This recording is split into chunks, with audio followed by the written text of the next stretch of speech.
নবম পে স্কেলের পক্ষে তারেক রহমান, শীঘ্রই আসবে বড় ঘোষণা, বললেন মির্জা ফখরুল। তো দর্শক, নবম পে স্কেলের আজকের সবচেয়ে বড় গুরুত্বপূর্ণ নিউজটি শেষ পর্যন্ত দেখুন এবং শুরুতেই নির্বাচন পরবর্তী সময় নবম পে স্কেল বাস্তবায়ন সংক্রান্ত সকল আপডেট পেতে চ্যানেলটি সাবস্ক্রাইব করে ভিডিওটি কন্টিনিউ করুন। রাজধানীর রাজনৈতিক অঙ্গনে গতকালে কিন্তু একটি বড় বিএনপির স্থায়ী কমিটির বৈঠক হয়েছে।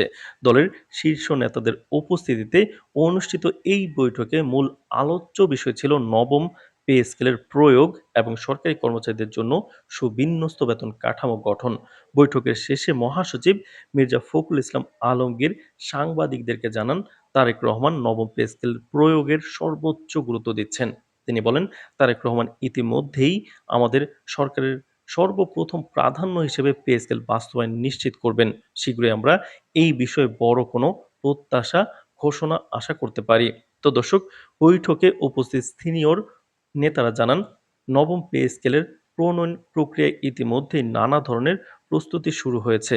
বিশেষভাবে উল্লেখযোগ্য হলো, তারেক রহমান দলের উচ্চ পর্যায়ের নেতৃবৃন্দকে নির্দেশ দিয়েছেন যে অন্তর্বর্তী সরকারের সকল কর্মচারী ও কর্মকর্তাদের জন্য সুবিন্যস্ত ও সময় মতো পে স্কেল বাস্তবায়ন করতে হবে। মির্জা ফখরুল এ সময় আরও বলেন, আমাদের লক্ষ্য শুধু একবারের সমাধান নয়, দীর্ঘমেয়াদে সরকারি কর্মচারীদের জন্য স্বচ্ছ ও সুশৃঙ্খল পে স্কেল ব্যবস্থা নিশ্চিত করা।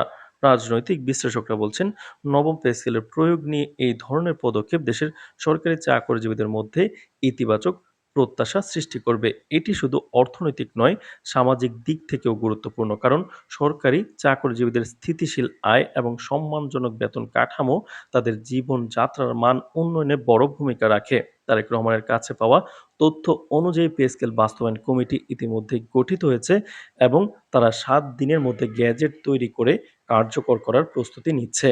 তো দর্শক, ভিডিওটির এই মুহূর্ত পর্যন্ত যারা দেখছেন, চ্যানেলটি সাবস্ক্রাইব করে রাখুন পরবর্তীতে নবম পে স্কেল বাস্তবায়ন সংক্রান্ত সকল আপডেট সবার আগে পেতে। তো দর্শক, সতর্ক কিন্তু রয়েছে সরকারি চাকরিজীবীরা।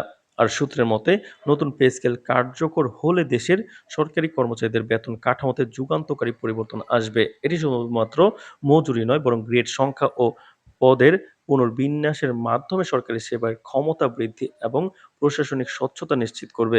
মির্জা ফখরুল জানান, দলের অভ্যন্তরীণ আলোচনা অনুযায়ী নবম পে স্কেল শুধু নগদ সুবিধা প্রদান করবে না, বরং এটি সরকারি কর্মচারীদের মধ্যে উদ্দীপনা সৃষ্টি করবে এবং প্রশাসনিক দায়িত্ব পালনে তাদের মনোযোগ আরও প্রগাঢ় করবে।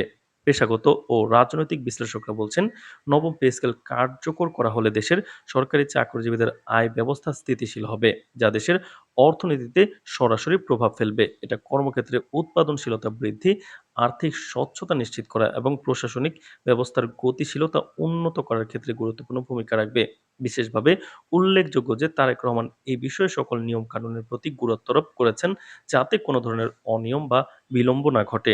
দলের অভ্যন্তরীণ সূত্রে জানা যায় যে পে স্কেল বাস্তবায়ন কমিটি প্রতিটি সরকারি বিভাগে পে স্কেল প্রয়োগের জন্য একটি সময়সূচি নির্ধারণ করেছে। এতে কর্মচারীরা নির্দিষ্ট সময় তাদের বেতন বৃদ্ধি পাবে এবং বিভিন্ন সুবিধার ক্ষেত্রে সুষ্ঠু নিয়ম অনুসরণ করা হবে। মির্জা ফখরুল বলেন, আমরা নিশ্চিত করছি যে এই পে স্কেল কার্যকর হওয়ার পর দেশের সরকারি চাকরিজীবীদের আয় ব্যবস্থা আরও স্থিতিশীল এবং সুবিন্যস্ত হবে। এটি আমাদের সরকারের প্রথম বড় পদক্ষেপগুলোর মধ্যে একটি হিসেবে ইতিহাসে লেখা হবে। তো দর্শক, ভিডিওটির এই মুহূর্ত পর্যন্ত যারা দেখছেন, চ্যানেলটি সাবস্ক্রাইব করে ভিডিওটি কন্টিনিউ করুন পরবর্তীতে নবম পে স্কেলের সকল আপডেট সবার আগে পেতে। তো দর্শক, অতএব আগামী কয়েক সপ্তাহে পে স্কেল বাস্তবায়নের প্রক্রিয়া এবং তার আনুষ্ঠানিক ঘোষণার দিকে দেশের সরকারি চাকরিজীবীরা বিশেষ নজর রাখছেন।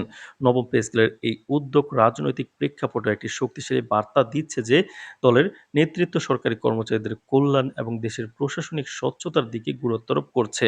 দেশের রাজনৈতিক মহলে এটি ইতিমধ্যে আলোড়ন সৃষ্টি করেছে এবং শীঘ্রই এই ঘোষণা সরকারি কর্মচারী সমাজের জন্য আনন্দদায়ক প্রমাণিত হবে।